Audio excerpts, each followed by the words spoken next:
Perkenalkan, nama saya De Bagus Kesawayamuna, nomor absen 16 dari kelas 12 MIPA 5. Di sini saya akan menjelaskan tentang pola-pola hereditas. Pernah nggak sih kamu bertanya-tanya, kenapa ya bentuk hidungmu bisa mirip dengan bentuk hidung ayahmu? Atau kok bisa sih dalam satu keluarga hanya kamu yang memiliki postur tubuh yang mirip dengan ibumu? Perlu diketahui, setiap gen yang ada dalam tubuh kita membawa materi genetik yang diwariskan dari induk kepada keturunannya. Nah, hal inilah yang menyebabkan kenapa kita bisa memiliki ciri atau sifat yang mirip bahkan sama dengan orang tua kita. Pewarisan sifat dari orang tua kepada anak-anaknya ini disebut dengan istilah hereditas. Pada proses terjadinya pewarisan sifat, terdapat bentuk-bentuk tertentu atau pola-pola dalam mewariskannya. Inilah macam-macam pola pewarisan sifat. 1. Pautan gen. Pola pewarisan sifat yang pertama adalah pautan gen. Setiap kromosom mengandung gen yang tersimpan di tempat khusus yang disebut lokus. Gen-gen ini dapat berada pada kromosom yang sama atau kromosom yang berbeda. Nah, gen-gen yang berada dalam satu kromosom homolog yang sama dan letaknya saling berdekatan ini yang disebut sebagai pautan gen.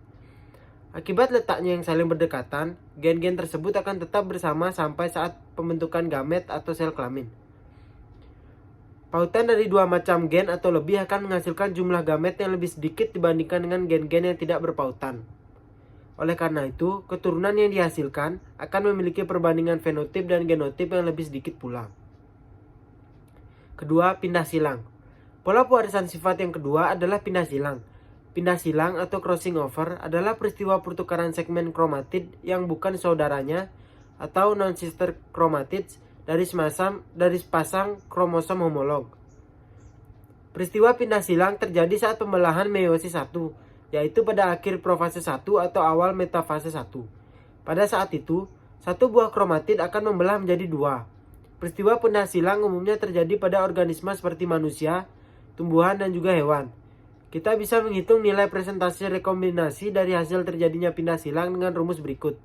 NPS sama dengan jumlah rekombinan per jumlah rekombinan ditambah jumlah rekombinasi parental dikali 100%. Nah, yang ketiga, gagal berpisah.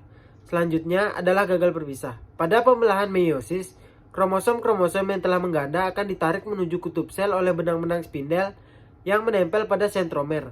Dalam keadaan normal, kromosom-kromosom tersebut akan berpisah dan menuju ke kutub sel yang berlawanan. Akan tetapi, terdapat suatu kasus di mana kromosom mengalami gagal berpisah, sehingga semua kromosom hanya akan tertarik ke salah satu kutub sel saja. Akibatnya, gamet yang terbentuk akan mengalami penambahan atau pengurangan jumlah kromosom. Berikut ini merupakan contoh kelainan jumlah kromosom yang diakibatkan oleh peristiwa gagal berpisah, yaitu 1. Aneuploidi.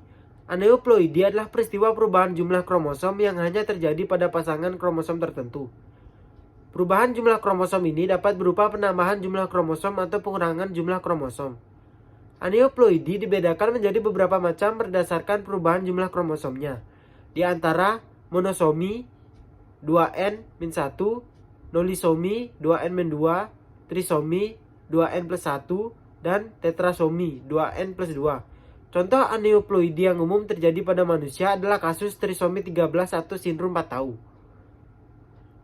2. Euploidi. Euploidi adalah peristiwa perubahan jumlah kromosom yang terjadi pada seluruh pasangan kromosom. Hal ini menyebabkan jumlah kromosom individu dengan kasus euploidi akan senilai dengan kelipatan kromosom haploidnya. Berdasarkan jumlah kelipatan kromosomnya, euploidi dibedakan menjadi triploid 3n, tetraploid 4n, pentaploid 5n, dan seterusnya. 4. Gen letal. Pola pewarisan sifat yang terakhir adalah gen letal. Gen letal adalah gen yang menyebabkan kematian individu dalam keadaan homozigot. Sedangkan dalam keadaan heterozigot, seorang individu dapat bersifat normal atau subletal. Terdapat dua macam gen letal yang perlu kamu ketahui, yaitu 1. Gen letal dominan. Gen letal dominan merupakan gen yang menyebabkan kematian individu dalam keadaan homozigot dominan. Sedangkan dalam keadaan heterozigot, seorang individu dapat bersifat subletal yang mengakibatkan terjadinya kelainan.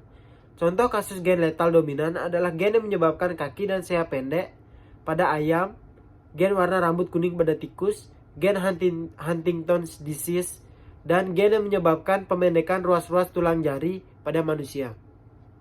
Yang kedua, gen letal resesif. Sementara itu, gen letal resesif adalah gen yang menyebabkan kematian individu dalam keadaan homozigot resesif.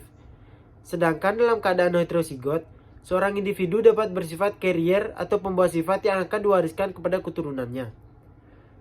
Contoh kasus gen letal resesif adalah gen yang menyebabkan kelainan albino pada tanaman jagung. Sekian dari saya, terima kasih.